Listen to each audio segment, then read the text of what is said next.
ರಾಜ್ಯದ ಎಸ್ಎಸ್ಎಲ್ಸಿ ವಿದ್ಯಾರ್ಥಿಗಳ ಮೇಲಿನ ಶೈಕ್ಷಣಿಕ ಒತ್ತಡವನ್ನು ಕಡಿಮೆ ಮಾಡುವ ನಿಟ್ಟಿನಲ್ಲಿ ಶಾಲಾ ಶಿಕ್ಷಣ ಮತ್ತು ಸಾಕ್ಷರತಾ ಸಚಿವರಾದ ಎಸ್ ಮಧು ಬಂಗಾರಪ್ಪ ಅವರು ಇಂದು ಮಹತ್ವದ ನಿರ್ಧಾರಗಳನ್ನು ಪ್ರಕಟಿಸಿದ್ದಾರೆ. ವಿಧಾನಸಭಾ ಅಧಿವೇಶನದ ಮುಕ್ತಾಯದ ಬಳಿಕ ನಡೆದ ಪತ್ರಿಕಾಗೋಷ್ಠಿಯನ್ನುದ್ದೇಶಿಸಿ ಮಾತನಾಡಿದ ಅವರು, ಇನ್ನು ಮುಂದೆ ಎಸ್ಎಸ್ಎಲ್ಸಿ ಪರೀಕ್ಷೆಗಳಲ್ಲಿ ತೃತೀಯ ಭಾಷೆಯನ್ನು ಗ್ರೇಡಿಂಗ್ ವ್ಯವಸ್ಥೆಗೆ ಒಳಪಡಿಸಲಾಗುವುದು ಎಂದು ತಿಳಿಸಿದರು. ಈವರೆಗೆ 625 ಅಂಕಗಳ ಪರೀಕ್ಷೆಯಲ್ಲಿ ತೃತೀಯ ಭಾಷೆಗೆ 100 ಅಂಕಗಳನ್ನು ನಿಗದಿಪಡಿಸಲಾಗಿತ್ತು. ಇನ್ನು ಮುಂದೆ ತೃತೀಯ ಭಾಷೆಯಲ್ಲಿ ಪಾಸ್ ಅಥವಾ ಫೇಲ್ ಎಂಬ ಪದ್ಧತಿ ಇರುವುದಿಲ್ಲ. ಅಂದರೆ ಅಂತಿಮ ಫಲಿತಾಂಶದ ಅಂಕಗಳಿಗೆ ತೃತೀಯ ಭಾಷೆಯ ಅಂಕಗಳನ್ನು ಪರಿಗಣಿಸಲಾಗುವುದಿಲ್ಲ. ಇದರ ಬದಲಾಗಿ ಗ್ರೇಡಿಂಗ್, ಉದಾಹರಣೆಗೆ ಎ, ಬಿ, ಸಿ, ಡಿ ಹೀಗೆ ನೀಡಲಾಗುತ್ತದೆ ಎಂದು ಸಚಿವರು ಸ್ಪಷ್ಟಪಡಿಸಿದರು. ಹಿಂದಿ, ಸಂಸ್ಕೃತ, ತುಳು, ಮರಾಠಿ, ಅರೇಬಿಕ್ ಸೇರಿದಂತೆ ಪಠ್ಯಕ್ರಮದಲ್ಲಿರುವ ಎಲ್ಲಾ ತೃತೀಯ ಭಾಷೆಗಳಿಗೂ ಈ ನಿಯಮ ಅನ್ವಯವಾಗಲಿದೆ. ಈ ಬಗ್ಗೆ ಅಧಿಕೃತ ಆದೇಶವನ್ನು ಶೀಘ್ರದಲ್ಲೇ ಹೊರಡಿಸಲಾಗುವುದು ಎಂದು ಶಿಕ್ಷಣ ಸಚಿವ ಮಧು ಬಂಗಾರಪ್ಪ ತಿಳಿಸಿದರು. ಒಂದು ಸಣ್ಣ ಬ್ರೇಕ್ ನಂತರ ಸಚಿವ ಮಧು ಬಂಗಾರಪ್ಪ ಏನು ಹೇಳಿದ್ರು ಕೇಳೋಣ ಬನ್ನಿ. ಸರ್ಫಾ ಕೋಟ್ಸ್, ಸರ್ಫಾ ಕೋಟ್ಸ್, ಸರ್ಫಾ ಕೋಟ್ಸ್ ರವರ ಸುದೀರ್ಘ ಬಾಳಿಕೆಯ ಸುಂದರವೂ ಆದ ಜಲಾಧಾರಿತ ಪರಿಸರ ಸ್ನೇಹಿ ಪೇಂಟ್ಗಳನ್ನೇ ಬಳಸಿ. Surfa luxury emulsion paint, odourless, low VOC, good for health, good for earth. Surfa quotes.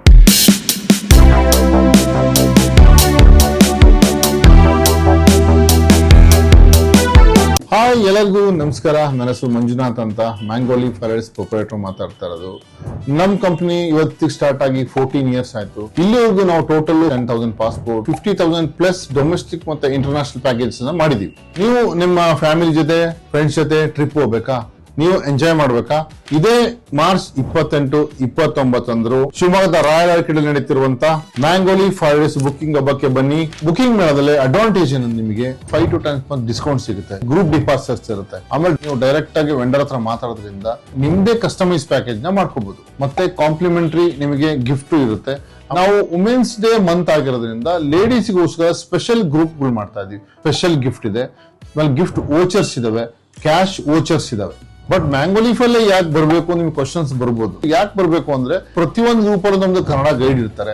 Breakfast, lunch, dinner south Indian ಫುಡ್ಡೇ ಕೊಡ್ತೀವಿ ನಾವು. ಪ್ರತಿಯೊಂದು ಗ್ರೂಪ್ ಅಲ್ಲೂ ನಾವು ಕೇರ್ ತಗೊಂತೀವಿ. ಈಗ ದೊಡ್ಡವರು ಇರ್ಬೋದು, ಸಣ್ಣರು ಇರ್ಬೋದು, ಕರ್ಕೊಂಡು ಹೋಗಿದ ವಾಪಸ್ ಬರೋದು ಜವಾಬ್ದಾರಿ ನಮ್ದೇ ಆಗಿರುತ್ತೆ. ಆ ಮೇಳದಲ್ಲಿ ಬಂದ್ರೆ ಡಿಸ್ಕಸ್ ಮಾಡಿ ವೆಜ್ ಗ್ರೂಪ್ ಮತ್ತೆ ಲೇಡೀಸ್ ಗ್ರೂಪ್ ನ ಸಪರೇಟ್ ಆಗಿ ಮಾಡ್ಕೊಡ್ತೀವಿ. ಟ್ರಾವೆಲಿಂಗ್ ಅಂದ್ರೆ ರೇಡಿಯೋ ಅಯೋಡಿನ್ ಥೆರಪಿ, ನಿಖರವಾಗಿ ಪರಿಗಣನೆ, ನೇರ ಚಿಕಿತ್ಸೆ, ಹೈಪರ್ ಥೈರಾಯ್ಡಿಸಂ ಮತ್ತು ಥೈರಾಯ್ಡ್ ಕ್ಯಾನ್ಸರ್ಗೆ ಸೂಕ್ತ ಚಿಕಿತ್ಸೆ ಹಾಗೂ ಆರೈಕೆ ನಮ್ಮ ನಂಜಪ್ಪ ಲೈಫ್ ಕೇರ್ ನಲ್ಲಿ ಲಭ್ಯ. ಸಂಪರ್ಕಿಸಿ ನಂಜಪ್ಪ ಲೈಫ್ ಕೇರ್, ಗಾಡಿಕೊಪ್ಪ, ಸಾಗರ ರಸ್ತೆ, ಶಿವಮೊಗ್ಗ. ಮೊಬೈಲ್ ಸಂಖ್ಯೆ 9686629090. ವಾಸವಿ ಪಬ್ಲಿಕ್ ಸ್ಕೂಲ್, ಕೋಟೆ road, Shivamogga.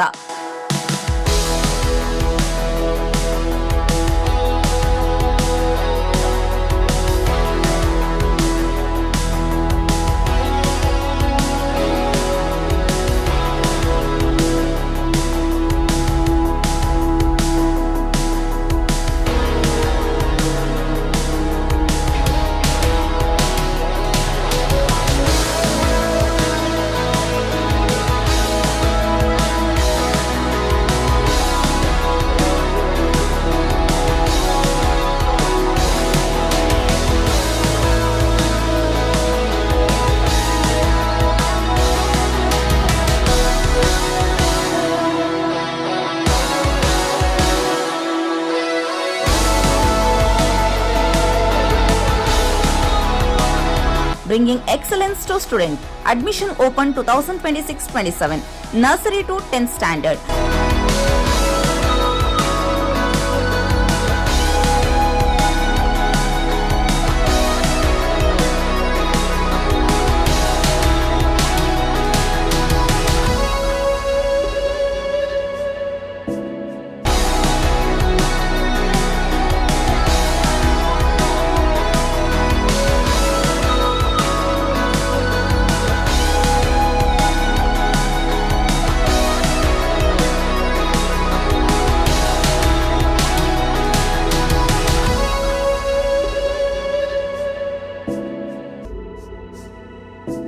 Innovative learning program safe and supportive community, holistic character development, fun activities, track students' performances with class sati, celebrate their progress, attractive discount on single fee payment.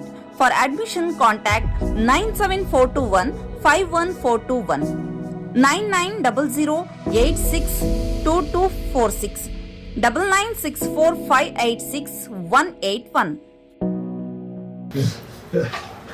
ಇದಕ್ಕಿಂತ ಮುಖ್ಯವಾಗಿ ಈಗ third language ವಿಚಾರ. Third language ನಮ್ಮ ರಾಜ್ಯದಲ್ಲಿ 625ಕ್ಕೆ ಮಕ್ಕಳು exam ಬರೀತಾರೆ, ಕರೆಕ್ಟಾ? ಮಧ್ಯ ಏನಿತ್ತು 50ಕ್ಕೆ ಥರ್ಡ್ ಲ್ಯಾಂಗ್ವೇಜ್ ಬರೆಯೋದು. ಸೊ 575ಕ್ಕೆ ಮಧ್ಯ ಯಾವಾಗ ಅಂತ ನಾನು ಇಯರ್ ಎಲ್ಲ ಅದು ಕ್ರಮೇಣ ಏನಾಯ್ತು 100 ಮಾರ್ಕ್ಸ್ಗೆ ರೈಸ್ ಮಾಡೋದು. ಸೊ ಅವಾಗ ಏನಾಯ್ತು 625 ಆಯಿತು. ಸೊ ಇವಾಗಿಂದ ಯಾಕೆಂದ್ರೆ ಈಗ ಕನ್ನಡ ಸಂಘಟನೆಗಳು ಮತ್ತೆ ಎಲ್ಲರೂ ಕೂಡ ನಮಗೆಲ್ಲ ಬಂದು ಇವತ್ತು ಕೂಡ ಬೆಳಗ್ಗೆನೂ ಕೂಡ ಬಂದಿದ್ರು. ನಾನು ಮಾನ್ಯ ಮುಖ್ಯಮಂತ್ರಿಗಳಿಗೆ ಅಸೆಂಬ್ಲಿ ಆದಮೇಲೆ ವಿಲ್ ಟೇಕ್ ಎ ಡಿಸಿಷನ್ ಅಂತ ಹೇಳಿದ್ವಿ. ನಿನ್ನೆ ಅಸೆಂಬ್ಲಿ ಮುಗಿತ್ತು. ನಾನು ಇವತ್ತು ಬೆಳಗ್ಗೆ ಮಾನ್ಯ ಮುಖ್ಯಮಂತ್ರಿಗಳ ಹತ್ರ ಹೋಗಿ, ಯಾಕಂದ್ರೆ ಇದಾದ್ಮೇಲೆ ನಿಮ್ಮ ಹತ್ರನೂ ಬೇಕಾದಷ್ಟು ಕ್ವೆಶನ್ಸ್ ಇರುತ್ತೆ. I might not answer everything, ಯಾಕೆಂದ್ರೆ ಮಾನ್ಯ ಮುಖ್ಯಮಂತ್ರಿಗಳೇ ಹೇಳಿದ್ರು 2 ಎಕ್ಸಾಮ್ 2 ಲ್ಯಾಂಗ್ವೇಜ್ ದ್ವಿಭಾಷಾ ಪದ್ಧತಿ ಚೆನ್ನಾಗಿರುತ್ತೆ ಅಂತ ಹೇಳಿ. ಅದು ಸ್ವಾಭಾವಿಕವಾಗಿ ವೇದಿಕೆಗಳಲ್ಲಿ ಹೇಳಿರ್ತಕ್ಕಂಥದ್ದು. ನೀವೆಲ್ಲ ನಮಗೆ ಪ್ರಶ್ನೆಯನ್ನು ಹಾಕಿದ್ದೀರಿ. ಅದನ್ನು ಅವ್ರು ಹೇಳಿರೋದ್ರಿಂದ ಅದು ಇಟ್ಸ್ ಅ ಪಾಲಿಸಿ. ಈಗಿರೋದು ನಮ್ಮದು 3 ಲ್ಯಾಂಗ್ವೇಜ್ ಪಾಲಿಸಿ ಇರೋದ್ರಿಂದ ಅದನ್ನು ಮಕ್ಕಳಿಗೆ ಯಾವ ರೀತಿ ಅನುಕೂಲ ಆಗಬೇಕು. ಯಾಕೆಂದರೆ ನಮ್ಮ ರಾಜ್ಯದಲ್ಲಿ ನಮ್ಮ ಹೋರಾಟಗಾರರಿಗೆ ಒಂದು ಕನ್ಸರ್ನ್ ಇದೆ. ಏನು ಅಂತ ಹೇಳಿದ್ರೆ, ಹಿಂದಿಯನ್ನು ನೀವು ಇಲ್ಲಾಂದ್ರೆ ಥರ್ಡ್ ಲ್ಯಾಂಗ್ವೇಜ್, ಹಿಂದಿ ಒಂದೇ ಅಲ್ಲ ಥರ್ಡ್ ಲ್ಯಾಂಗ್ವೇಜ್, ಅದರ್ ಲ್ಯಾಂಗ್ವೇಜಸ್ ಇದೆ. ಬಟ್ ಹೆಚ್ಚು ಪಾಲು ಹಿಂದಿನೇ ಜಾಸ್ತಿ ಇರೋದ್ರಿಂದ ಕಲಿಕೆಯಲ್ಲಿ ಅದನ್ನು ನೀವು ಹೇಳ್ತಾ ಇದ್ದೀರಾ. ಅಫ್ಕೋರ್ಸ್ ನೀವು ಅದು ಗೊತ್ತಿದೆ. NEP ಯಲ್ಲೂ ಕೂಡ ಅವ್ರದ್ದು ಏನು ಪಾಲಿಸಿ ಬಂದಿದೆ, ಕಡ್ಡಾಯವಾಗಿ 3 ಎಕ್ಸಾಮ್ ಪಾಲಿಸಿ ಅಂದಾಗ ಆಟೋಮೆಟಿಕಲಿ ಫ್ಯೂಚರಲ್ಲಿ ಅವ್ರು ಏನು ಮಾಡ್ತಾರೆ ಅಂತ ಅದ್ರ ಬಗ್ಗೆ ನಾನು ಚರ್ಚೆ ಮಾಡಕ್ಕೆ ಹೋಗಲ್ಲ. I not sitting here for that. So ಇಂಥ ತೊಂದರೆಗಳಾಗಬಾರ್ದು. ಮತ್ತೆ CM ಅವರು ಈ ಥರ ಹೇಳಿಕೆಯನ್ನ ಕೂಡ ಮುಂಚೆ ಕೊಟ್ಟಿದ್ರು. ಆದ್ರೆ ಅದನ್ನ ಹೊರತುಪಡಿಸಿ ಈ ವರ್ಷದಿಂದ ಮತ್ತೆ ಫರ್ದರ್ ನಾವು ಮುಂದೆ ಚೇಂಜ್ ಮಾಡಬೇಕಾದ್ರೆ ಇದು ಪಾಲಿಸಿ ಬರಬೇಕಾಗುತ್ತೆ. ಅಲ್ಲಿವರೆಗೂ ಈ third language will be graded only.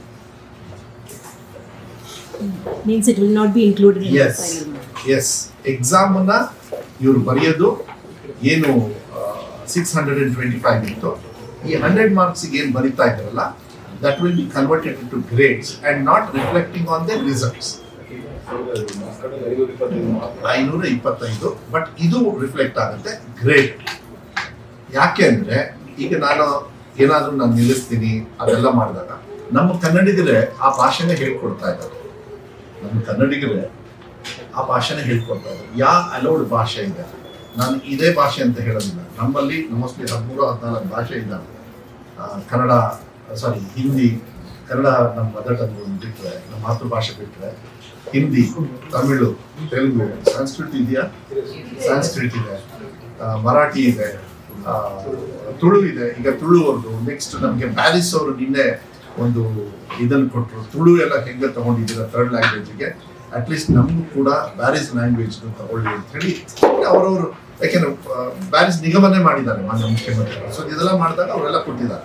ಅದನ್ನ ಬಿಟ್ಬಿಡಿ, ಮತ್ತೆ ಅದನ್ನ ತಂದಿಲ್ಲಿ ಹೇಳೋದಕ್ಕೆ ಹೋಗೋದಿಲ್ಲ. ಈ ಥರ್ಡ್ ಲ್ಯಾಂಗ್ವೇಜ್ ಏನಿದೆ that will become a graded one which will not reflect on the result. ಎಲ್ಲ ಮಕ್ಕಳು ಕೂಡ 525ಕ್ಕೆ ಅವರು ಪಾಸ್ ಫೇಲ್ ಆಗುತ್ತೆ. ಬಟ್ ಗ್ರೇಡಿಂಗ್ ಅವರಿಗೆ ABCD ವರ್ಗೂ ಕೊಡ್ತಾರೆ ಏನೋ ಗೊತ್ತಿಲ್ಲ, ಮೋಸ್ಟ್ಲಿ D ವರ್ಗೂ ಅಂತ ಹೇಳಿದ್ದಾರೆ. ಅದನ್ನ ಅಫಿಷಿಯಲ್ ಆರ್ಡರ್ನ ಐದರ್ ಇವತ್ತು ಸಾಯಂಕಾಲ ಇಲ್ಲ 31ನೇ ತಾರೀಕು, ಯಾಕಂದ್ರೆ ನಾಳೆ ನಾಡ್ದು ರಜಾ ಇರೋದ್ರಿಂದ ಅಫಿಷಿಯಲ್ ಆಗಿ ಅದನ್ನ ನಾನು ಮಾನ್ಯ ಮುಖ್ಯಮಂತ್ರಿಗಳಿಗೆ ಮಾತಾಡಬೇಕಾಗುತ್ತೆ. So do they need to pass in that exam or can they fail and There still is pass? no pass or fail in that. It is graded. It will not reflect on your passing marks at all. Okay. So you just need to appear for that exam. You have to write it. Examination will be conducted. Examination will be conducted, but on that grade ABCD ಅಷ್ಟೇ. ಇದನ್ನ further ಏನ್ change ಅನ್ನೋದನ್ನ ಅದಕ್ಕೆ ನೀವು ಕೇಳ್ಬೋದು. ಇದನ್ನ further two language policy ಮಾಡ್ತಾರೆ. ಇದೆಲ್ಲ ಬಹಳ ದೊಡ್ಡ ಮಟ್ಟದಲ್ಲಿ ರಾಜ್ಯ ಮಟ್ಟದಲ್ಲಿ ವಿಧಾನಸಭೆ ಮತ್ತು ಸರ್ಕಾರದಲ್ಲಿ ಕ್ಯಾಬಿನೆಟ್ ಅಲ್ಲಿ ತೀರ್ಮಾನ ಆಗಿರೋದ್ರಿಂದ ಅದನ್ನ ನಾನು ಡಿಸ್ಕಷನ್ಸ್ ಬರಲ್ಲ. ನಮ್ಮ ಕನ್ನಡಿಗರ ಆ ಫ್ಲೈಟ್ ಏನಿದೆ ಇದನ್ನು ಒತ್ತಡ ನೀವು ಹಾಕ್ತಾ ಇದ್ದೀರಾ, ನಮ್ಮ ಕನ್ನಡ ಭಾಷೆ ಕನ್ನಡ ಮಕ್ಕಳಿಗೂ ಕೂಡ ಸಬ್ಜೆಕ್ಟ್ ಕೂಡ ಓದೋದಕ್ಕೆ ಕಷ್ಟ ಮಾಡ್ತಾ ಇದ್ದೀರಾ, ಆ ಒತ್ತಡವನ್ನ ಕಮ್ಮಿ ಮಾಡ್ತಕ್ಕಂಥದ್ದನ್ನ ನಾವು ಈ ಸಿಸ್ಟಮ್ ಮಾಡಿದ್ದೀವಿ. ಅವರು ಕೂಡ ಇವತ್ತು ಬೆಳಗ್ಗೆ ಬಂದಾಗ ತುಂಬಾ ಸಂತೋಷದಿಂದ ಈ 35ರಿಂದ 33 ಮಾಡಿರೋದಕ್ಕೆ ನಮ್ಮ ಕನ್ನಡಿಗರಿಗೂ ಕೂಡ ಜಾಬ್ ಏನು ಕೆಲಸ ಸಿಗ್ತಕ್ಕಂಥ ಅವಕಾಶಗಳಿಗೆ ನೀವು ಮಾಡಿಕೊಟ್ಟಿರಿ. ಅದು ಫಸ್ಟ್ ನಮಗೆ ಅರ್ಥ ಆಗಿರ್ಲಿಲ್ಲ, ಅವ್ರು ಹೇಳಿದ್ರು, ಅವರು ನಮಗೆ ಗೊತ್ತಾಗ್ಲಿಲ್ಲ ಫಸ್ಟ್. ಈಗ ನಮಗೆ ಅರ್ಥ ಆಗುತ್ತೆ, ಯಾಕೆಂದ್ರೆ 10ನೇ class compulsory even to become anything. ನೀವೇನಾದ್ರೂ ಒಂದು ಫೆಸಿಲಿಟಿಗೆ ನೀವು ಒಂದು PF ಈಗ ಮೆಡಿಕಲ್ ಇದಕ್ಕೆ ಎಲ್ಲದಕ್ಕೂ ಬರಬೇಕಂದ್ರೆ ನಿಮ್ಗೆ ಅಟ್ಲೀಸ್ಟ್ SSLC ಇದೆಯಾ ಅಂತ ಕೇಳ್ತಾರೆ. ಮುಂಚೆ 7ನೇ ಕ್ಲಾಸ್ ಓದ್ತೀವಿ, SSLC ಇಸ್ ಕಂಪಲ್ಸರಿ ನಾವು, 10th standard is compulsory. So 10th standard ಇಲ್ಲ ಅಂದ್ರೆ ನಿಮಗೆ PF, ನಿಮಗೆ ಒಬ್ಬರು ಸೆಕ್ಯೂರಿಟಿ ಗಾರ್ಡು, ಡ್ರೈವರು, ಇಲ್ಲಾಂದ್ರೆ ಯಾವ್ದಾದ್ರು ಹೈಯರ್ ಅದಕ್ಕೆ ಓದ್ಕೋಬೇಕು, ಅದೆಲ್ಲದೂ ಕೂಡ ಬರ್ಬೇಕಂತ ಈಗ ಅವ್ರಿಗೆ ಅರ್ಥ ಆಗಿದೆ ಅದು. So they are very happy. ಬಂದಿದ್ದು ಮನೆಗೆಲ್ಲ ಎಲ್ಲ ಸರ್ ಮತ್ತೆಲ್ಲ ಸಂಘಟನೆಯವರು ನಾವು ಜಾಸ್ತಿ ಜನರು ಬೇಡ ಅಂತ ಮನೆಗೆ ಬಂದ್ವಿ ಸರ್ ಅಂತ ಹೇಳಿದ್ರು. ನಾನು ಹೇಳಿಲ್ಲ ಬನ್ನಿ ಮನೆಗೆ ಬಂದು ಇದೆಲ್ಲ ಹೇಳಿದ್ರು. ನಾನು ಮನೆ ಮುಖ್ಯಮಂತ್ರಿಗಳಿಗೆ ಅವ್ರಿಗೆ ಹೇಳಲಿಲ್ಲ ಏನ್ ಮಾಡ್ತೀವಿ ಅಂತ, ಬಟ್ ಅವರು ಕೂಡ ಹೇಳಿದ್ರು ಈಗ ಎಕ್ಸಾಮು ಬರೀತಾ ಇದ್ದಾರೆ, ನಾವು ಮುಖ್ಯ ಹಾಕ್ಬೇಕು ಅಂತ ಹೇಳಿದ್ವಿ. ಆದ್ರೆ ಮುಖ್ಯ ಹಾಕೋದು ನಮಗೂ ಇಷ್ಟ ಇಲ್ಲ, ನೀವೇನೋ ಒಂದು ತೀರ್ಮಾನ ತಗೊಳ್ತೀರಿ. ಕಾವೇರಿದೆಲ್ಲ ಹೇಳಿದ್ರು ನಮ್ಮ ತಂದೆಯವ್ರದ್ದೆಲ್ಲ. ಅಪ್ಪ ನಮ್ಮ ತಂದೆಯವರು ರೂಲ್ಸ್ ಮಾಡ್ಬೇಕಾದ್ರೆ ವಿಧಾನಸಭೆ ಕರೆದೆ ಮಾಡಿದ್ದೆ ಹೊರತು ಮನೇಲಿ ಕುತ್ಕೊಂಡು ಮಾಡೋದಲ್ಲ ಅದು. ಇದನ್ನು ನಾನು ಏನಾದ್ರು ಮಾಡ್ಬೇಕಂದ್ರೆ ನನಗೆ ಮುಖ್ಯಮಂತ್ರಿಗಳು ಇರ್ತಾರೆ, ಇದು ನನ್ನ ಇತಿಮಿತಿ ಇರೋದ್ರಿಂದ ಇಟ್ಸ್ ಸೆನ್ಸಿಟಿವ್. ಸೊ ಅದಕ್ಕೆ ನಾನು ಮನೆ ಮುಖ್ಯಮಂತ್ರಿಗಳಿಗೆ ಪರ್ಮಿಷನ್, ಮುಖ್ಯಮಂತ್ರಿಗಳು ಎಲ್ಲ ಮಾಡಿದ್ದು ಒಳ್ಳೇದು, ನೀವು ಮಾಡು, ಮುಂದೆ ಏನ್ ಮಾಡ್ಬೇಕು ಅನ್ನೋದನ್ನ ಕುತ್ಕೊಂಡು ದೊಡ್ಡ ಮಟ್ಟದಲ್ಲಿ ನಾವು ಯೋಚನೆ ಮಾಡೋಣ ಅಂತ ಹೇಳಿ. ಈಗ ಮುಂಚೆ ಎಲ್ಲ ನಮ್ಗೆಲ್ಲ ಇತ್ತು, ನಾವು ಟೆಸ್ಟ್ ಎಲ್ಲ ಬರೀತಾ ಇದ್ವಲ್ಲ, ABC. ಈಗ ನಿಮ್ಮ ಕಂಡಕ್ಟರ್ ಕ್ಲಾಸ್ ಅಲ್ಲಿ ಹೆಂಗೆ ನೀವು ಎಷ್ಟು ಜನ ಬರೀತಾ ಇದೀರಿ ಅಂತ ನಾನು ನಿಮಗೆ ಗ್ರೇಡ್ ಮಾಡೋದಲ್ಲಿ ನನಗೆ ಏನ್ ಗ್ರೇಡ್ ಕೊಡ್ತೀನಿ ಅಂತ ಹೇಳಲ್ಲ. ಈಗ ಬೇರೆಯವ್ರಿಗೆ ನಾವು ಗ್ರೇಡ್ ಮಾಡ್ಕೊಡ್ತೀವಿ, ಈಗ ನೀವು ಯಾವ ಗ್ರೇಡ್, ಸೊ ಆ ಗ್ರೇಡ್ ಇಟ್ಸ್ ನಥಿಂಗ್.